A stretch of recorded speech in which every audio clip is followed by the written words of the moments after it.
세월호 업무용 노트북에서 국정원 지적사항이 담긴 문건이 복원되자 국정원이 세월호의 국가보호장비 지정을 위해 보안 측정을 했던 것이라고 해명했지만 문건 작성 시점과 보안 측정을 했다는 시점이 맞지 않았습니다.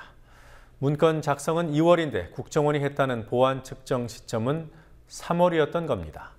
의혹이 증폭되자 국정원이 2차 해명을 내놨습니다. 2월에 사전 준비를 하며 일부 사항을 지적했고 다른 기관들과 합동 조사를 했다고 합니다. 유가족들은 국정원의 해명이 꿰맞추기식이라는 입장입니다. 김현주 PD가 보도합니다. 지난 25일 세월호 가족대책위원회는 세월호 업무용 노트북에서 나온 국정원 지적사항이라는 문건을 근거로 국정원이 세월호 징계 축에 깊숙이 관여했다는 의혹을 제기했습니다.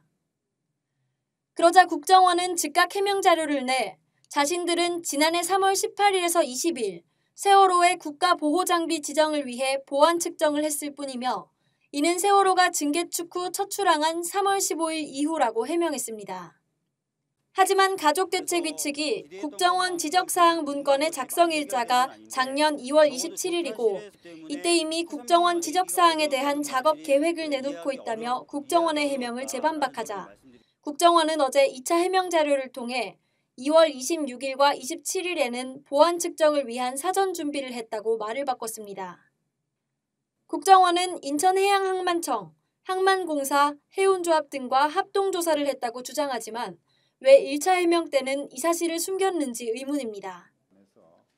새정치민주연합 국정조사특위 위원들도 국정원이 지난 10일 국회 비공개 기관 보고에서 보안 측정 사전 준비 사실을 누락시켰다며 뭔가 감추려 한 것 아니냐는 의혹을 제기했습니다.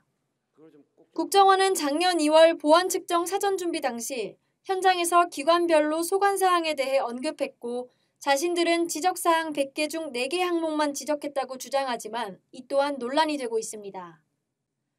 2월에 지적한 4가지 문제와 3월에 지적한 7가지 문제가 서로 다르며 CCTV를 제외한 국정원의 나머지 지적사항은 보안 측정과 무관하다는 것이 가족대책위 측의 입장입니다.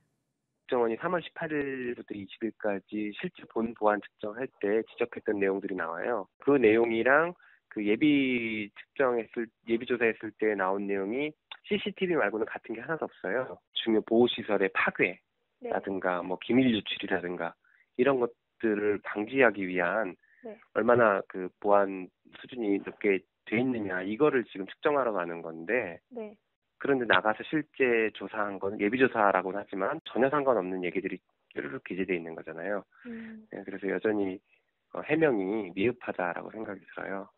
또 직원 휴가 계획서, 작업수당 보고서 제출 등 나머지 사항은 같이 간 다른 기관에서 제기한 사항이라는 국정원의 주장에 대해 김용민 변호사는 다른 기관들과 함께 나갔다면 굳이 국정원 지적사항이라는 제목을 달지 않았을 것이라고 반박했습니다. 한편 국정원이 세월호 징계축에 관여했다는 가족대책위 측의 주장은 보수 언론 조선일보, 중앙일보, 동아일보 지면에서 찾아볼 수 없었습니다. 조선일보와 동아일보에서는 아예 언급조차 없었고 중앙일보는 유병언 전 세모그룹 회장의 사망에 대한 기사 말미에 간략히 끼워 넣었습니다.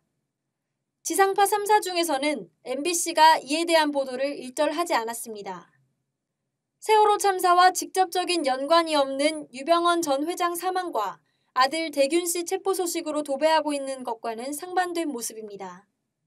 국민TV 뉴스 김현주입니다.